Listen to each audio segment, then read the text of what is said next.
तो छात्रों, जो माधवदास और चिड़िया उन दोनों में जो बातें हो रही है वह हम देख रहे थे। अब उसके आगे हम देखेंगे। सेठ माधवदास चिड़िया को कह रहा है, तू मेरे पास से रुक जा, मैं तेरे लिए सोने का पिंजरा बनाऊंगा, सोने की कटोरी में पानी पीने के लिए दूंगा। लेकिन चिड़िया कह रही है कि मैं कुछ नहीं जानती, मैं सिर्फ अपनी माँ को जानती हूँ और मुझे अपनी माँ के पास जाना है, क्योंकि मैं अपनी माँ से और माँ मुझसे बहुत प्यार करती है। आगे हम देखेंगे, सेठ ठहर ठहर, इस अपने पास के फूल को तूने देखा? यह एक है, ऐसे अनगिनत फूल है, ऐसे अनगिनत फूल मेरे बगीचे में है। वे भांति भांति रंग के हैं, तरह तरह की उनकी खुशबू है। और इसी प्रकार से सेठ अभी जो है माधवदास जो है वह अभी क्या कर रहा है, चिड़िया को कह रहा है, ठहर ठहर, तूने ये तेरे पास जो फूल है यह देखा? ऐसे अनगिनत, अनगिनत यानी जिसे हम गिन नहीं सकते, ऐसे बहुत सारे फूल मेरे बगीचे में हैं। उनके भांति भांति रंग है, भांति भांति यानी अलग अलग रंग है, उनकी तरह तरह की खुशबू है। चिड़िया, तैने मेरा चित्त प्रसन्न किया है। और इसी प्रकार से माधवदास चिड़िया को कह रहा है कि तैने यानी तूने मेरा चित्त प्रसन्न किया है, और वे सब फूल तेरे लिए खिला करेंगे। और तू अगर मेरे पास रही तो यह सारे के सारे बगीचे के जो फूल है, यह सारे के सारे तेरे लिए ही खिला करेंगे। वहाँ घोंसले में तेरी माँ है, पर माँ क्या है? इस बाहर के सामने तेरी माँ क्या है? वहाँ तेरे घोंसले में कुछ भी तो नहीं है। तू अपने को नहीं देखती? कैसी सुंदर तेरी गर्दन, कैसी रंगीन देह। और इसी प्रकार से जो माधवदास है वो चिड़िया को कह रहा है कि वहां पर घोंसले में या माँ के पास क्या रखा है, तू यहाँ पर देख, या तू अपने आप को देख, उस घोंसले में क्या है, तू कितनी सुंदर है, तेरा रंग कितना सुंदर है, तेरी गर्दन कितनी सुंदर है, तेरा रंगीन देह कितना अच्छा दिखता है। तू अपने मूल्य को क्यों नहीं देखती? और इसी प्रकार से माधवदास चिड़िया को कह रहा है कि तू अपने मूल्य को, यानी तू कितनी एक प्रकार से कीमती है, यह तू क्यों नहीं जानती? मैं तुझे सोने से मटकर तेरे मूल्य को चमका दूंगा।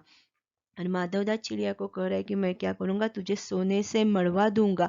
मढ़ना यानी एक प्रकार से ऊपर से कवर करना, कि मैं तुझे सोने से पूरी तरीके से मढ़वा दूंगा और तेरा मूल्य एक प्रकार से चमका दूंगा, यानी तेरा मूल्य और बढ़ा दूंगा।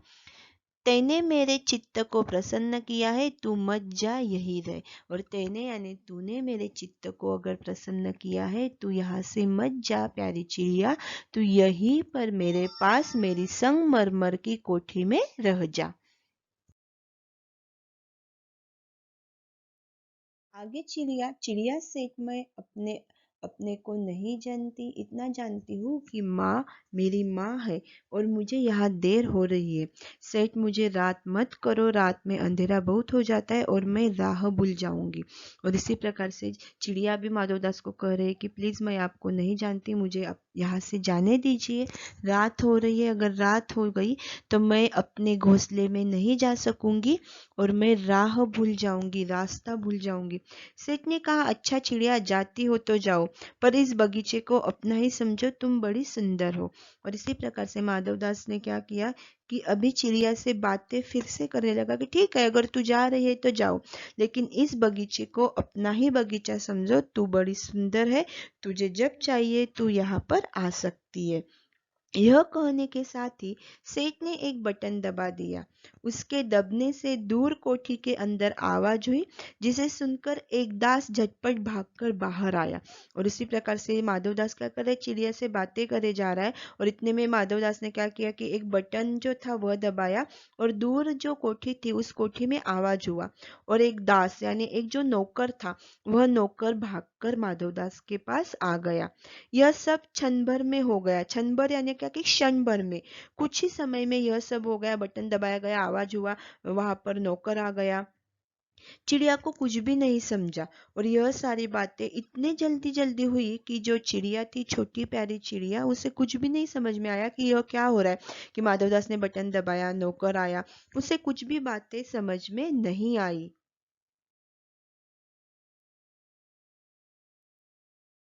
फिर आगे माधवदास चिड़िया से कह रहे हैं, तुम अभी माँ के पास जाओ, माँ बाट देखती होगी, पर कल आओगी ना?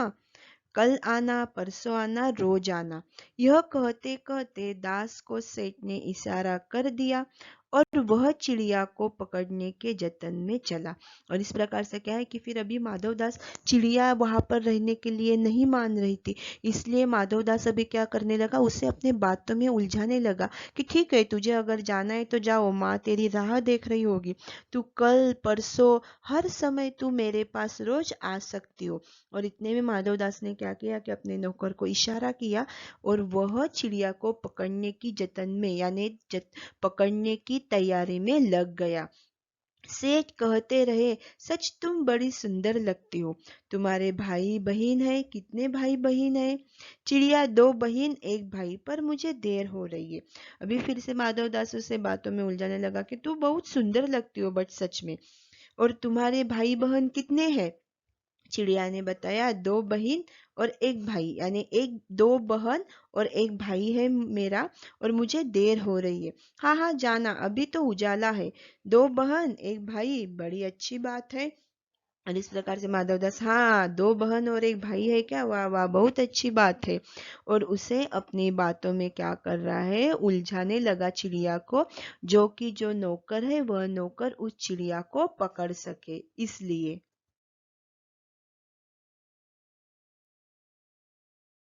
पर चिड़िया के मन के भीतर जानो क्यों चैन नहीं था। वह चौकन्नी हो चारों ओर देखती थी। उसने कहा, सेठ मुझे देर हो रही है। सेठ ने कहा, देर अभी कहा, अभी उजाला है मेरी प्यारी चिड़िया, तुम अपने घर का इतने और हाल सुनाओ, भय मत करो। और इसी प्रकार से जो चिड़िया है, चिड़िया के मन को चैन नहीं था। चिड़िया को अंदर ही अंदर कुछ डर खाए जा रहा था और वह चौकन्नी होकर चारों ओर देख रही थी। चौकन्नी होना यानी अलर्ट होना, होशियार होना। उसने कहा, सेठ मुझे देर हो रही है, यानी वो होशियार हो गई थी और चारों तरफ वह देख रही थी। और सेठ कह रहा था, अभी उजाला है, रुक मेरी प्यारी चिड़िया, तू और अपने घर का मुझे हाल सुनाओ, भय मत कर, तू यहीं पर रुक। और माधवदास उसे क्या कर रहा है, बातों में बहला रहा है। चिड़िया ने कहा, सेठ मुझे डर लगता है, माँ मेरी दूर है, रात हो जाएगी तो राह नहीं सूझेगी। और इसी प्रकार से चिड़िया फिर से माधवदास से वही कह रही है कि सेठ मुझे डर लग रहा है, मेरी माँ दूर है, रात हो जाएगी तो मुझे रास्ता नहीं सूझेगा, नहीं मिलेगा, नहीं समझ में आएगा, मुझे क्या करो, मेरे माँ के पास जाने दो। लेकिन माधवदास क्या कर रहा है, उसे रह रह कर रहा है कि अपने घर का हाल बताओ, आप तेरे घर में कौन कौन रहता है। इस प्रकार से माधवदास उससे बातों में क्या कर रहा है, चिड़िया को उलझा रहा है।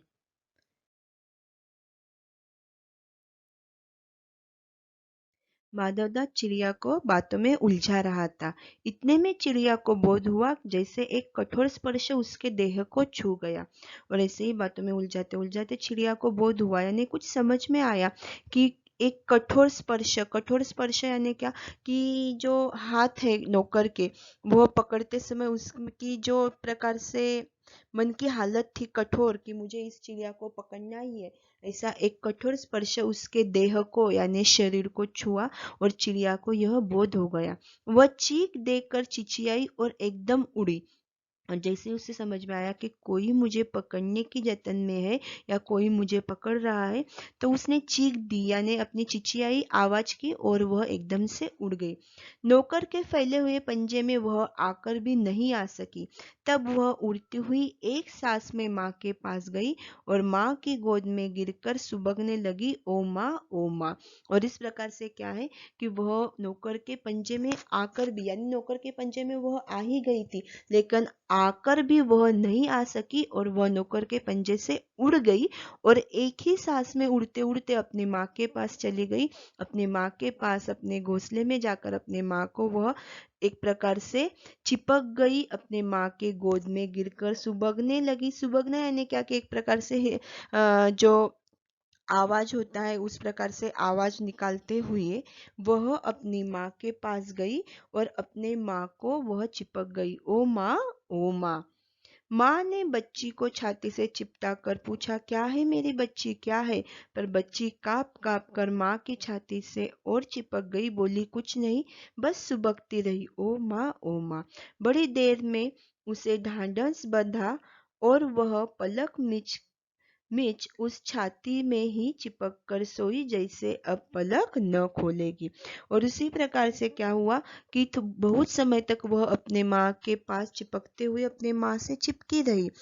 और थोड़े देर के बाद जब उसे ढांढस ढांढस यानी क्या कि हिम्मत बंधी, तब वह पलक में उस छाती से चिपके रही और अपने माँ के पास बैठी रही और कभी भी अभी पलक नहीं खोलूंगी, पलक यानी क्या कि आंखें, और अपनी माँ के पास ही मैं ऐसे ही रहूंगी, ऐसे चिड़िया को लगा।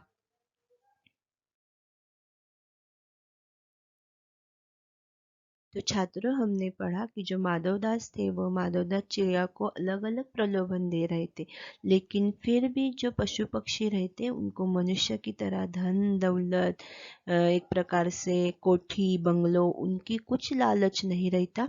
उनको सिर्फ अपना परिवार, खाने के लिए दो दाने और उसी के बाद अपनी आज़ादी उनको बहुत प्यारी होती है। और वही हम सबके लिए भी महत्वपूर्ण होता है, ऐसा संदेश हमें इस पाठ में बताया गया है। धन्यवाद।